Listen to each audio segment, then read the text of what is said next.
Pulot ka rin, di ka na malipos sa mga gata. Okay. Okay, sige, tima. Guys, magbunutan sila na with traditional costume. So, ayan. So, yung lalaki. Apa ba? Masabor mambo. Pilipinan yan. Kung saan.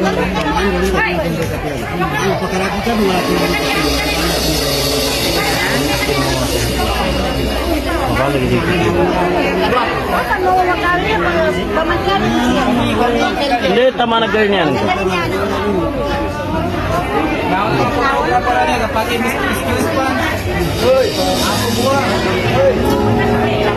Video ko, makano, kere katibayan ba?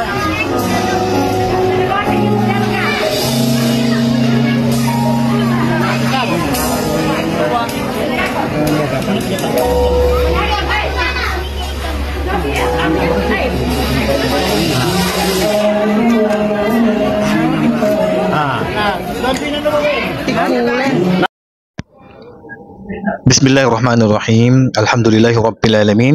Wassalatu wassalamu ala Rasulillah wa ba'd. Assalamualaikum warahmatullahi wabarakatuh.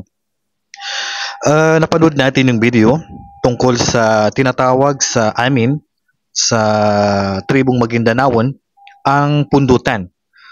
So actually madalas na ito sa mga kasalan na hindi nawawala. Pero sa tingin ko ilan na lang po ang gumagawa nito. Pero magbibigay tayo ng reaksyon at payo tungkol po sa kaugalian na ito o tradisyon na ito na kasanayan po ng ating mga kapatiran mula sa tribong Maguindanaon. Which is ginagawa ito pagkatapos ng kasal. Meron silang tinatawag na pundutan. At iba pang mga paniniwala o mga pamahiin o paniniwala nila tungkol sa bagay na ito. Naglalagay sila ng kanin, naglalagay sila ng iba't ibang parte mula sa katawan ng manok, mula sa kanyang paa, sa ulo, sa pakpak, sa atay, at iba pa. At inilalagay nila ito at pinapupulot nila yung lalaki mula doon sa parte ng manok na yun at binibigyan nila ito ng meaning. Maaring mabuti, maaring hindi maganda yung magiging meaning. So, nasa matatanda yung mga meaning nito na sila yung mas nakakaalam doon. Anong pananaw ng Islam dito? So, ito po ay pinakamababang hatol dito ay Shirkun Asgar. Shirkun Asgar ang pinakamababang hatol nito.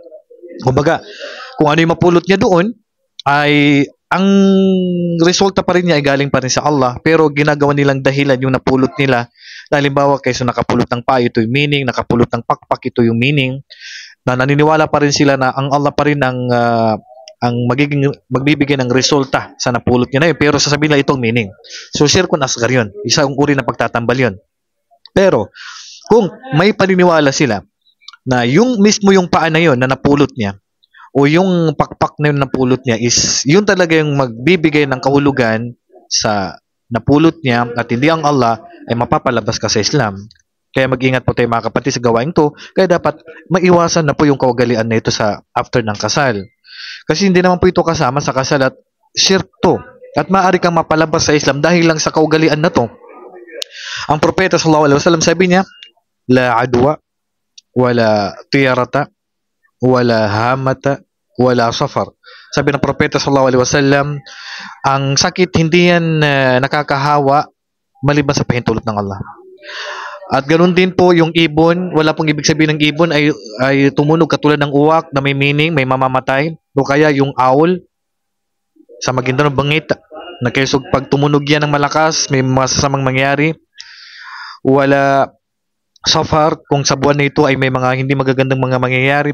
Katulad din po yan ng pundutan, o yung pupulutin po yung yung parte ng manok, na kung saan may magandang meaning o maling meaning o hindi magandang meaning. Katulad din po yung sa binanggit ng propeta sallallahu alaihi wasallam. So ang pinaka dapat na gagawin natin, manalig tayo sa Allah.